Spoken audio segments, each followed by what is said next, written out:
Hello friends, बुकीपीडिया पर आप सभी का स्वागत है। आज हम बात करने वाले हैं the art of risk by Richard Harris book के बारे में। शुभम एक छोटा सा शहर में रहने वाला अपने काम में उलझा हुआ एक आम इंसान था। हर दिन ऑफिस जाना, शाम को घर लौटना और वीकेंड्स पर कुछ बहुत मौज मस्ती करना, यही उसकी जिंदगी थी।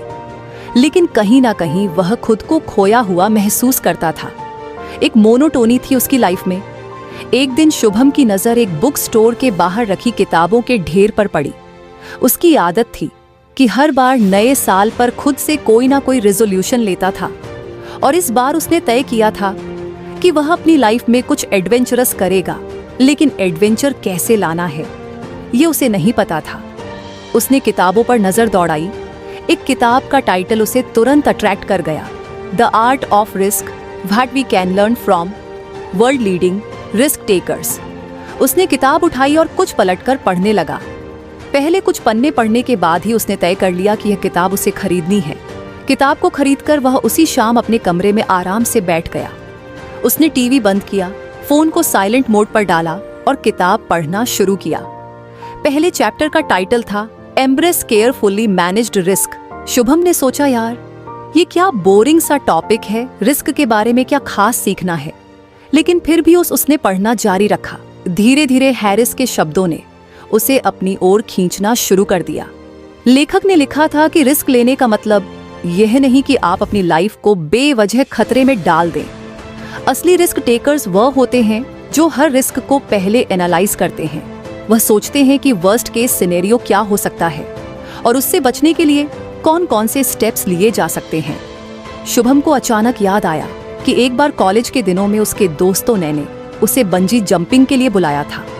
वह डर के मारे नहीं गया था, लेकिन उसका दोस्त अर्जुन गया था और उसने बाद में बताया था कि बंजी जंपिंग कंपनी ने पहले से हर तरह की सेफ्टी मेजर्स तैयार कर रखी थी। उस वक्त शुभम ने सोचा था कि अर्जुन पागल है, लेकिन अब वह समझ रहा था कि अर्जुन रेकलेट नहीं था। उसने कैलकुलेटेड रिस्क लिया था। शुभम को किताब पढ़ते पढ़ते ऐसा लगने लगा जैसे यह हैरिस उससे सीधा बात कर रहा हो। वह कह रहा था, शुभम, तुम अपनी लाइफ में कभी कोई रिस्क लेते ही नहीं हो। तुम हमेशा कंफर्ट जोन में रहते हो। लेकिन क्या तुमने कभी सोचा है कि अगर तुमने कैलकुलेटेड रिस्क लेना शुरू किया तो तुम्हारी लाइफ कितनी बदल सकती है। उसने पढ़ना जारी रखा। किताब में एक कहानी थी, एक पर्वतारोही की जिसने माउंट एवरेस्ट पर चढ़ने की तैयारी की थी। उसने सालों तक ट्रेनिंग की, अपने शरीर को एक्सट्रीम कंडीशंस के लिए तैयार किया और हर कदम पर अपने डिसीजंस को असेस किया। उसने रिस्क लिया, लेकिन वह रिस्क प्लान था। यही वजह थी कि वह सफल हुआ। शुभम ने किताब बंद की और सोचा, क्या मैं भी अपनी लाइफ में ऐसा कुछ कर सकता हूं। उसने अपनी आंखें बंद की और खुद से पूछा कि वह सबसे बड़ा डर क्या है जिसे वह हमेशा अवॉइड करता है। जवाब तुरंत आया, फेलियर। मैं हर चीज इसलिए अवॉइड करता हूँ क्योंकि मुझे डर लगता है कि मैं फेल हो जाऊंगा। लेकिन हैरिस तो यही कह रहा है कि फेलियर से डरने के बजाय मुझे उसे एनालाइज करना चाहिए। मुझे सोचना चाहिए कि वर्स्ट केस सिनेरियो क्या हो सकता है। अगर मैं खुद को उसके लिए प्रिपेयर कर लूं तो शायद मैं जीत जाऊं। उसने उसी वक्त फैसला किया कि वह अपनी जिंदगी में एक छोटा लेकिन मीनिंगफुल रिस्क लेगा। लेकिन कौन सा? उसने अपनी डायरी निकाली और उन चीजों की लिस्ट बनानी शुरू की जो वह हमेशा करना चाहता था, लेकिन डर की वजह से कभी कर नहीं पाया। पहली चीज जो उसने लिखी वह थी अपना खुद का बिजनेस शुरू करना। शुभम को हमेशा से फोटो का शौक था। वह सोचता था कि अगर वह फ्रीलांस फोटोग्राफर बने तो उसकी क्रिएटिविटी को एक नई उड़ान मिलेगी। लेकिन फिर उसके मन में सवाल आता, अगर क्लाइंट ना मिले तो, अगर मैं फेल हो गया तो, अगर मैं पैसे नहीं कमा पाया तो। लेकिन इस बार शुभम ने कुछ अलग किया। उसने अपनी लिस्ट के नीचे लिखा, what's the worst that could happen. उसने अपने वर्स्ट फियर्स लिखे। एक, क्लाइंट्स नहीं मिलेंगे। 2, फाइनेंशियली स्ट्रगल करना पड़ेगा। 3, लोग मजाक उड़ाएंगे। और फिर उसने हर फियर को एड्रेस करना शुरू किया। उसने सोचा, अगर क्लाइंट्स नहीं मिलेंगे तो मैं शुरुआत में अपने दोस्तों और परिवार के लिए फ्री में शूट्स कर सकता हूँ। इससे मेरा पोर्टफोलियो बनेगा। अगर फाइनेंशियल स्ट्रगल होगा तो मैं पार्ट टाइम जॉब कर सकता हूँ। और लोग मजाक उड़ाएंगे तो उन्हें करने दो।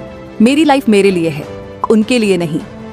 अब तक जो बातें सिर्फ उसकी सोच में थी, वह पहली बार एक्शंस में बदलने लगी।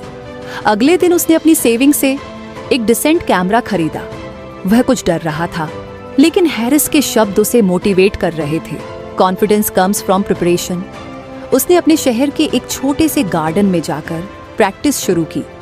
उसने नेचर शॉट्स ली, बच्चों की कैंडिड फोटोज खींची और धीरे धीरे उसे लगा कि फोटोग्राफी उसकी कॉलिंग है।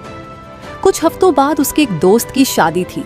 दोस्त ने कैजुअली कहा, शुभम, हमारे शादी के फोटोग्राफर ने लास्ट मिनट पर मना कर दिया, क्या तुम हमारी कुछ पिक्चर्स ले सकते हो? शुभम ने एक पल के लिए सोचा कि मना कर दूं, लेकिन फिर उसने हैरिस की किताब का पहला लेसन याद किया, केयरफुली मैनेज रिस्क को स्वीकार करें। उसने खुद से कहा, तैयारी मैंने की है, वर्स्ट केस सिनेरियो क्या है? अगर फोटोज अच्छी नहीं आई तो ये लोग मुझ पर चिल्लाए, लेकिन कम से कम मुझे एक मौका मिलेगा सीखने का। संगीत।